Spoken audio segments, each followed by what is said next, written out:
Liton out of form. আউটের ধরনগুলো একই রকম।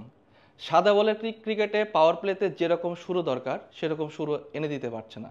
যেহেতু আউটের ধরন একই রকম, সেহেতু তাকে নিয়ে প্রতিপক্ষের অ্যানালিস্টরা খুব সহজে সফল হচ্ছে। তাকে অনেক বেশি সুযোগ দেওয়া হয়েছিল, কিন্তু তিনি করতে পারেননি। তাই তার উপর আর আস্থা রাখা যাচ্ছে না। কথাগুলো গাজী আশরাফ হোসেন লিপুর, বাংলাদেশ দলের যিনি প্রধান নির্বাচকের ভূমিকায় রয়েছেন। তিনি এই কথাগুলো বলেছেন আজ 12ই জানুয়ারি মিরপুরে প্রেস কনফারেন্সে, যখন বাংলাদেশের চ্যাম্পিয়ন্স ট্রফির দলটা ঘোষণা হয়েছে। তারপর এতক্ষণে সবারই জেনে যাওয়ার কথা যে লিটন দাস জায়গা হয়নি চ্যাম্পিয়ন্স ট্রফির দলে। এটা অনেকটা অপ্রত্যাশিতই বলা চলে। কারণ হলো লিটন বাংলাদেশ দলে এরকম একটা চ্যাম্পিয়ন্স ট্রফির মতো একটা বড় একটি টুর্নামেন্টে লিটন দাসকে সারা বাংলাদেশ দল যাবে, এটা আসলে কোনো রকম বিনা মেঘে বজ্রপাত হওয়ার মতো একটা ব্যাপার। কারণ আমরা আগে থেকে শুনে আসছিলাম বা যেরকম পরিস্থিতি বলছিল, তাহলে সেটা হলো তামিম আগেই অবসরে ঘোষণা দিয়েছেন, এবং সাকিব যেহেতু বল করতে পারবেন না, সেহেতু শুধু ব্যাটসম্যান হিসেবে সাকিবকে আসলেই নির্বাচকরা বা টিম ম্যানেজমেন্ট খেলাতে চাইবে না, সেটা অনেকটা মোটামুটিভাবে একটা জানাই ছিল। কিন্তু লিটন বাংলাদেশ দলে চ্যাম্পিয়ন্স ট্রফির মতো একটা বড় টুর্নামেন্ট, যেটা ওয়ানডে বিশ্বকাপের পরে এই ফরম্যাটের সব থেকে বড় টুর্নামেন্ট, সেই টুর্নামেন্টে লিটন থাকবেন না, এটা আসলে অপ্রত্যাশিত খবর হয়ে এসেছে। কিন্তু বাস্তবতা বা লিটনের সাম্প্রতিক যে ফর্ম, সেই ফর্ম বিবেচনা করলে নির্বাচকরা যে সিদ্ধান্তটা নিয়েছেন সেটা আসলেই সেটাকে আসলে অস্বীকার করার বা সেটাকে বিপক্ষে দ্বিমত পোষণ করার আসলে সুযোগ নেই।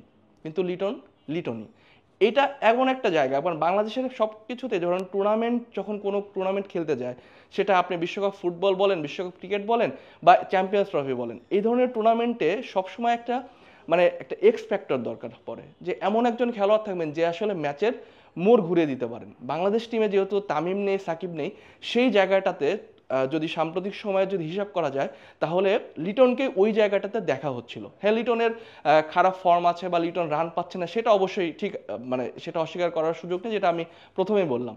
কিন্তু লিটন যে মাপের খেলোয়াড়, লিটন যেভাবে খেলেন বা লিটনের ব্যাটিংয়ের যে ধরনটা, সেখানে অনেকের বিবেচনায় বাংলাদেশে এরকম টেকনিক্যালি সাউন্ড ক্রিকেটার খুব কমই পেয়েছেন। বলা হয় যে আশরাফুলের পরে যদি ব্যাটিংয়ের দক্ষতা বলা হয়, তাহলে লিটনকেই এগিয়ে রাখা হয়। সেই লিটন চ্যাম্পিয়ন্স ট্রফির দলে নেই। এবং দেখেন যে এমন এমন দিনেই, আজকে 12 জানুয়ারি, যখন লিটন সকালবেলা ঘোষণা আসলো যে লিটন চ্যাম্পিয়ন্স ট্রফির দলে নেই, বিকালবেলাতেই লিটন মাঠে নেমে করলেন বিশাল এক কীর্তি। বিশাল বলতে সত্যি বিশাল। এই ব্যাপকতা বিপিএল এ সবসময় আমরা দেখেছি যে বিদেশি ক্রিকেটারদের অনেক বেশি, বিশেষ করে ব্যাটসম্যানদের কথা বলবো, ব্যাটসম্যানরা বেশি দাপট দেখায়, 4 ছক্কার একটা ফুল ঝুড়ে ছড়িয়ে দর্শকদের বিনোদন দেন।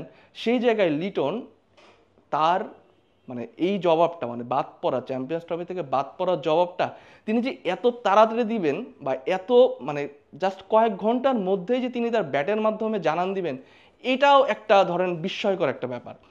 সেই জায়গা থেকে যখন আজকে চ্যাম্পিয়ন্স ট্রফি থেকে তিনি বাদ পড়লেন, বাদ পড়ার পরে দুর্দান্ত রাজশাহীর বিপক্ষে তার দুর্দান্ত একটা ইনিংস, সেই ইনিংসে তিনি খেললেন কি, সেটা হলো যে বিপিএল এর ইতিহাসে সর্বোচ্চ দ্রুততম সেঞ্চুরির যে রেকর্ডটা ক্রিস গেইলের ছিল, 44 বলে 100 করেছিলেন, সেই রেকর্ডটা লিটন ছুঁয়ে ফেলেন। তিনিও 44 বলে 100 রান করলেন, এবং সেই 100 রান করার পরেই তিনি থামলেন না। তামিম, তিনি ন্যাশনাল টিমে তার লিটনের সঙ্গে তার ওপেনিং জুটি থাকেন, তার সঙ্গে মিলে তিনি 241 রানের জুটি করলেন, যেটা বিপিএল এর ইতিহাসে যে কোনো উইকেটে, প্রথম, দ্বিতীয়, তৃতীয় যে কোনো উইকেটে সর্বোচ্চ রানের রেকর্ড। আগে ছিল 201 রান, সেটা 201 রান, 1 রানের জুটিটা করেছিলেন ক্রিস গেইল এবং ব্রেন্ডন ম্যাককালাম 2017 সালের বিপিএল এর। এবং এই 241 রানের জুটিটা আবার যদি সব মিলে ক্রিকেটের, টি-20 ক্রিকেটের, আন্তর্জাতিক বা যে কোনো ধরনের টি-20 ক্রিকেটের দ্বিতীয় সর্বোচ্চ জুটি। শেষ পর্যন্ত কিন্তু লিটনকে আউট করা যায়নি। লিটন খেলেছেন হলো 125 রান অসাধারণ ইনিংস, যে ইনিংসে তিনি 10টি 4 এবং 9টি ছক্কা মেরেছেন। এখন লিটনের উদযাপন, মাঠে যখন তিনি সেঞ্চুরি করলেন, লিটনের উদযাপন, তিনি ব্যাট উঁচিয়ে ধরলেন, সবই করলেন, একটা সেঞ্চুরি হওয়ার পরে যেভাবে উদযাপন করে সেটা করলেন, কিন্তু তার মুখে কোনো হাসি নেই, কোনো রকম তার মুখটা একেবারে মনে হলো যে তার বুকের থেকে একটা পাথর নামলো, কিন্তু সেই পাথরটা নামার পরেও তিনি আসলে স্বস্তি না। একটা খেলোয়াড়ের সবসময় স্বপ্ন থাকে জাতীয় দলে খেলার, এবং জাতীয় দলে খেলে সবসময় চিন্তা থাকে যে আমি বড় কোনো টুর্নামেন্ট, সেটা বিশ্বকাপ হোক বা চ্যাম্পিয়ন্স ট্রফির মতো একটা টুর্নামেন্ট হোক, সেখানে খেলবো।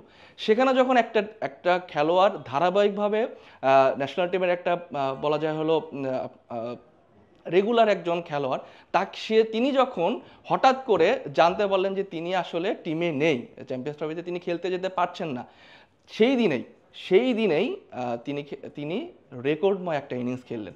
এগুলো আসলে বড় বড় তারকার ক্ষেত্রেই সম্ভব। যেরকম এই ক্ষেত্রে বলতে হয় সাকিবের কথা, সাকিব এবার চ্যাম্পিয়ন্স ট্রফিতে নেই, কিন্তু সাকিব যখন ধরেন রান পাচ্ছেন না, চারদিকে সমালোচনা, বা তিনি আসলে কোনো একটা মানে মাঠের বাইরের কোনো অ্যাক্টিভিটিস দিয়ে বিতর্কিত শিকার হয়েছেন বা বিতর্ক জন্ম দিয়েছেন, সেই মুহূর্তে তিনি দেখা গেল যে এসে হয় ব্যাটে না হলে বলে একটা চমক দেখালেন।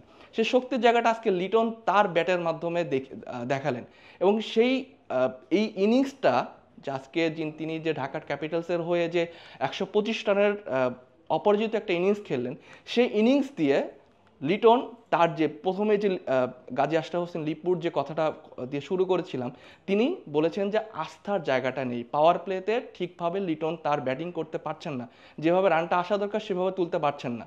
কিন্তু আজকের ম্যাচে শুধু পাওয়ার প্লে না, গোটা 20 ওভারই তিনি খেললেন। এখন মূল জায়গাটা হলো যে লিটন বাদ পড়লেন, বাদ পড়ার পরে লিটনের এই দুর্দান্ত একটা সেঞ্চুরি। এখন তাহলে নির্বাচকরা কি করবেন?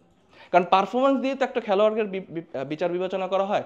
লিটন পারফর্ম করতে পারছিলেন না, ওয়েস্ট ইন্ডিজ সিরিজে তাকে সুযোগ দেওয়া হয়েছে, তারপরেও তিনি কোনো কিছু করতে পারেননি। এই কারণেই চ্যাম্পিয়ন্স ট্রফির দলে তাকে রাখা হয়নি। হ্যাঁ, বিপিএল রান করেছেন তিনি, এটা হলো টি-20 ফরম্যাট, আর চ্যাম্পিয়ন্স ট্রফি হবে ওয়ানডে ফরম্যাট, দুইটা ফরম্যাট আলাদা। কিন্তু একজন খেলোয়াড় যখন ঠিক টুর্নামেন্টের আগে, যেহেতু আমাদের আর কোনো সিরিজ নেই, এই টুর্নামেন্টে মানে বিপিএলে যখন একজন ব্যাটসম্যানের তার জবাবটা এইভাবে দেন, তাহলে সেই ব্যাটসম্যানকে উপেক্ষিত রাখার কোনো সুযোগ কি আসলে আছে? দল ঘোষণা হয়ে গেছে, তার মানে এইটা না যে দলে পরিবর্তন করা সম্ভব না, কারণ আইসিসির একটা রুলস করে দিয়েছে যে কোনো টুর্নামেন্ট, আইসিসি টুর্নামেন্ট হলে তার 1 মাস আগে দল পাঠাতে হয়, যেটাকে আসলে প্রাথমিক দলে বলা যায়। এর পরবর্তী সময় চাইলে কোনো দল তার স্কোয়াডের থেকে যে কোনো পরিবর্তন করতে পারবেন। টিম এখন বাংলাদেশ 15 জনের দল পাঠিয়ে দিয়েছে মানেই যে এই 15 জন দলই আইসিসি চ্যাম্পিয়ন্স ট্রফিতে খেলবে, ব্যাপারটা তা না।